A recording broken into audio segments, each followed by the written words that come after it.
சொல்லிட்டு பிரசாத்துக்கு சொல்லி ஒருத்தர் வந்துட்டாரு. யாரு? பிரசாதா? எங்கடா ஹால்ல உட்கார வச்சிருக்கீங்களா? கார்டன்ல இருக்காரு. ஒரு 5 நிமிஷம் நான் பேசிட்டு இருக்கேன். ஹால்ல உட்காந்து பேசி சொல்லிட்டாரா? இல்லக்கா, அது கொஞ்சம் பர்சனல் விஷயம். நான் கார்டன்ல பேசுறேன். ஒரே கண்ணு முன்னாடியே இதெல்லாம் நடந்துட்டு இருக்கு. ஐயோ, ஏன்னா இதெல்லாம் எங்களுக்கு தெரியக்கூடாதுன்றதுக்காக நீ மனசுக்குள்ள இப்படி புடுங்கிட்டு இருக்கியா? கடவுளே, நீ தான் என் தம்பியை காப்பாத்தணும்.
விஷயங்க. ஓ தனிப்பட்ட விஷயமா? சுஜாதா யாரு? இங்க பாருங்க, சுஜாதா தான் எனக்கு எல்லாமே. நீ செய்யறது தப்புன்னு யாரும் உங்ககிட்ட எடுத்து சொல்லலையே. யார் என்ன சொன்னாலும் அதை பத்தி எனக்கு கவலை இல்லை சார். இப்போதைக்கு எனக்கு எல்லாமே சுஜாதா தான், சுஜாதா தான். ஓஹோ ஒன்னால முடிஞ்சதை நீ பண்ணு. நான் என் தலையை அடமான வச்சாவது முரளிக்கு ஒண்ணாக நான் பாத்துக்கிறேன். என்ன கேட்டு நீங்க ரெண்டு பேரும் என்ன பேசுறீங்க எனக்கு புரியல. இங்க நடக்கிறது கூட தான் எங்களுக்கு புரியுது. பாருப்பா இது என்ன பேச்சு?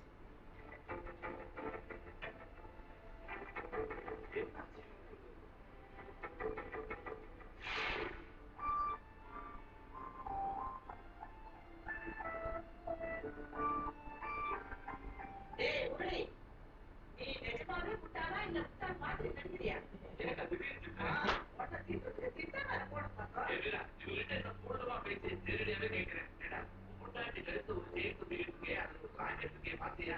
அதை பார்த்து நான் என்ன பண்ண போறேன்? அதை அவளா ஏற்பாடு பண்ணிக்கிட்டா. ஆமாடா ஏற்பாடுதான்டா பண்ணிருக்கா. உன்னை டைவர்ஸ் பண்ணுது. அக்கா, சுஜாதா அப்படி பண்ணவே இல்லை. அட கூறு கேட்டவன, நீ வெளுத்ததெல்லாம் போது கருத்ததெல்லாம் காதுன்னு நினைக்கிறேன். அதுதானே தாண்டா அவ உன்னை ஏமாத்திட்டு இருக்கா. பாருங்க, சுஜாதா அப்படிங்கலாம் சொல்லுங்க, நாங்க வெளில கிளம்புறோம். அதுக்காக இப்படியெல்லாம் பண்ணிட்டு வரணும். அந்த ராக்கெட்ல பிரசாந்த் போட்டோ இருக்கேன், அது தெரியுமா? என்னடா அவ உன்னை வெட்டி விட்டுட்டு அவன் கூட சுத்துறதுக்கு ஏற்பாடு பண்ணிட்டு இருக்கா. அக்கா, என்னடா என்ன சொன்னாலும் அக்கா அக்கா ஷார்ட் ரியாக்ஷன் கொடுத்துட்டு இருக்க. நீ கொஞ்சம் உஷாரா இருந்தா இப்படி எல்லாம் நடந்துருக்குமா? சரி சரி, சுஜாதா நானே கேட்கிறேன். சுஜாதா, சுஜாதா நேரம் அவ கூட எங்கேயா சுத்திட்டு இருப்பா. நீ இங்கே சுஜாதா வந்துட்டேன். சுஜாதா இல்லே, உங்க சொல்றதுல உண்மையா? என்ன திடீர்னு ஆஃப் பண்ணி பேசுறீங்க? யார் என்ன சொன்னாங்க? யார் இந்த பிரசாந்த்? இவர்தான் பிரசாத். ஹலோ சார், நீ என்ன டைவர்ஸ் பண்ணிட்டு உடனே கல்யாணம் போறியா? சார் என்ன பேசுறீங்க நீங்க? நடிக்கிறாப்பா நடிக்கிறாப்பா. ரெண்டு பேரும் சேர்ந்து என்ன டிராமா பண்றீங்களா? நீ அவனை அடிக்கடி பேசுகிற, வக்கீல பார்க்கணும்னு சொல்லல, அது டைவர்ஸ் தானே? ஐயோ, இதான் விஷயமா? எனக்கு என் ஒய்ஃப்க்கு ஆகல, அவகிட்ட இருந்து டைவர்ஸ் வாங்குறதுக்காக இவகிட்ட வக்கீல் ஏற்பாடு பண்ணி கேட்டிருந்தேன். அதை பத்தி டிஸ்கஸ் பண்ண தான் வந்தேன். அதை ஏன் நீ சுஜாதா கிட்ட கேட்கலாம்? பாருங்க, நாங்க ரெண்டு ஒரே ஸ்கூல்ல படிச்சவங்க. என் அக்கா சுஜாதாவோட ஃப்ரெண்டு. இதை போய் தப்பா நினைச்சிட்டீங்க. அதெல்லாம் சரிதான். உன் போனை எடுத்து இவன் செய்யலான்னு இருக்கா? இங்க பாரு, என் வெட்டிங் டேக்காக இவங்க அப்பாவோட செயினை நான் கேரளா வாங்கிட்டு வந்தேன்.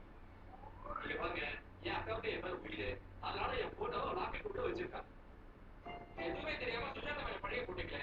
முரளி, என்னால ஒரு நிமிஷம் கூட இருக்க முடியாது. வாங்க போலாம். ஐயோ, நன்றீரா, தப்பு பண்றது சுஜாதாவா நாம தானா?